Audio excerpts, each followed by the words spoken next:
ओम श्री गणेशाय नमः। जय श्रीमन नारायण, जय आदिशक्ति माता। दोस्तों, बैसाख मास महात्म्य कथा अध्याय 14 तक श्रवण कर चुके हैं। आइए बैसाख मास महात्म्य कथा अध्याय 15 को श्रवण करते हैं। दोस्तों, जैसा कि आप जानते हैं, बैसाख अमावस्या आज है, तो बैसाख अमावस्या को विशेष रूप से पितरों के तर्पण, स्नान दान और श्राद्ध कर्म के लिए पवित्र माना गया है। दोस्तों, अमावस्या पवित्र गंगा दान स्नान और दोस्तों पूर्वजों की मुक्ति के लिए विशेष श्रेष्ठ कही गई हैं। पौराणिक मान्यता है कि इसी दिन त्रेता युग का आरंभ हुआ था। यही कारण है कि इस दिन किया गया कोई भी कार्य पुण्य कर्म अक्षय फल देता है और पितृदोष का निवारण करता है। दोस्तों, क्या आप जानते हैं बैसाख माह की अमावस्या को क्यों कहते हैं सतुआए अमावस्या? आज हम आपको बैसाख अमावस्या के साथ साथ सतुआ अमावस्या का भी मौसमी महत्व भी बताएंगे। दोस्तों, 2025 में 27 अप्रैल रविवार को बैसाख या सतुआए अमावस्या मनाई जाएगी।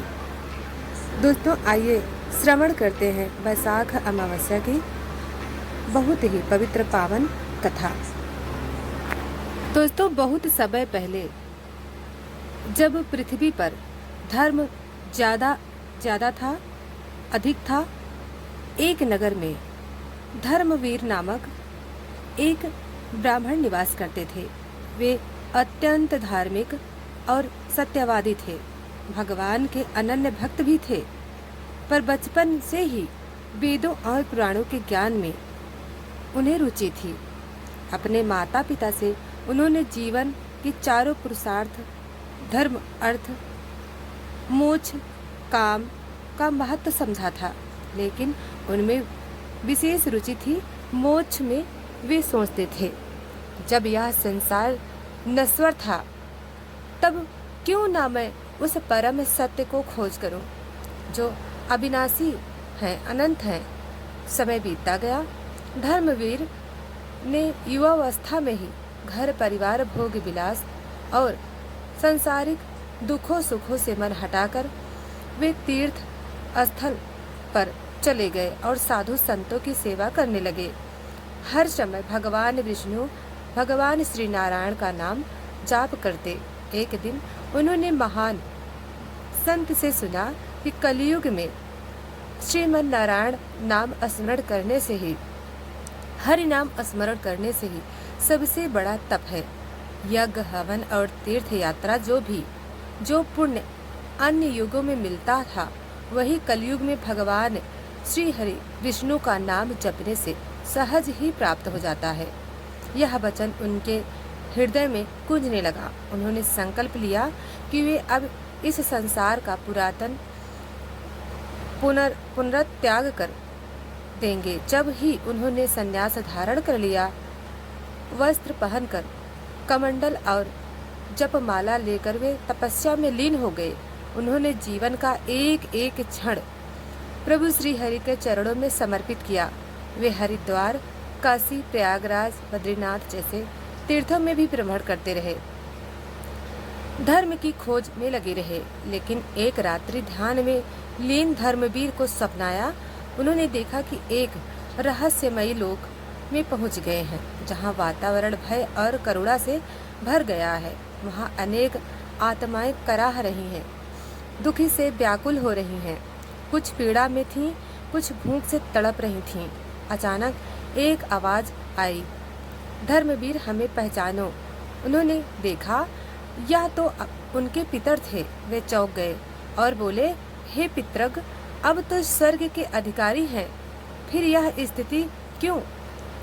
तब पितरों ने उत्तर दिया, पुत्र धर्मवीर, जब तक तुम गृहस्थ जीवन में थे, हमारे लिए पिंडदान, तर्पण और श्राद्ध आदि होते थे। उससे हमारी आत्मा को तृप्ति मिलती थी, गति मिलती थी। लेकिन संन्यास लेने के बाद ना तुम्हारी कोई संतान रही।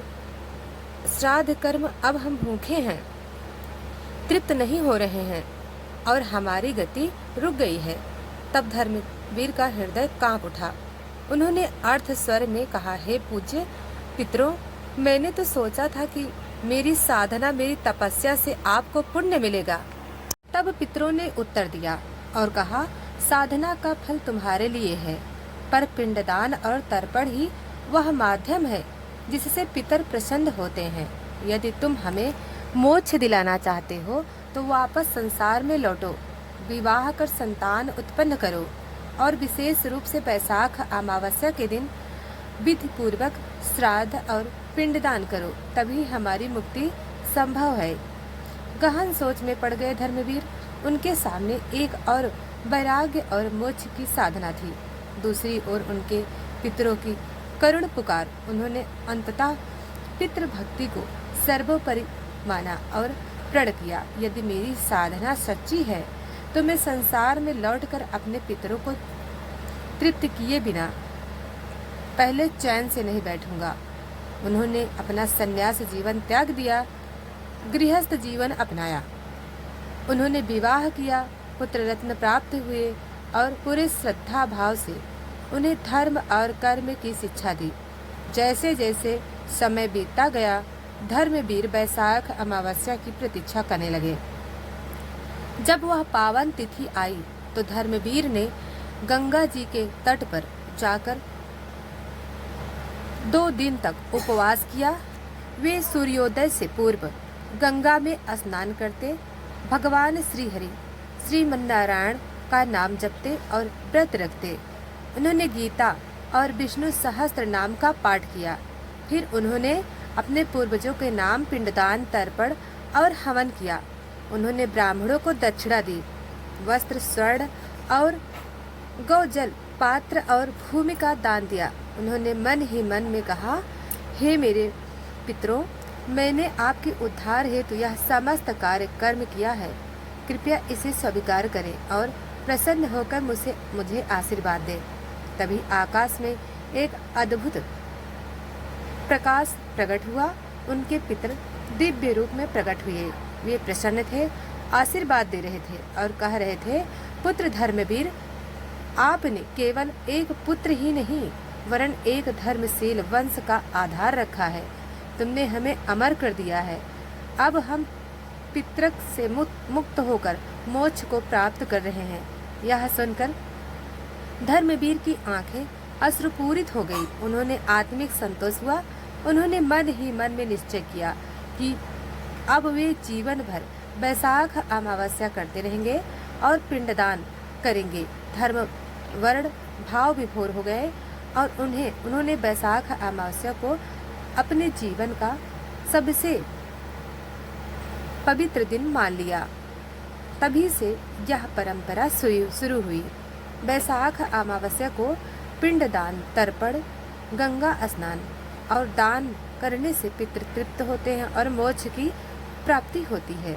यह कथा दोस्तों हमें यह कथा सिखाती है, यह संदेश देती है कि केवल संन्यास ही नहीं, साधना ही नहीं, कर्तव्य और पितृभक्ति भी परम धर्म है, जो कि बैसाख अमावस्या को श्रद्धा से स्नान दान करने से और पिंडदान करने से उसके समस्त पितर तृप्त हो जाते हैं।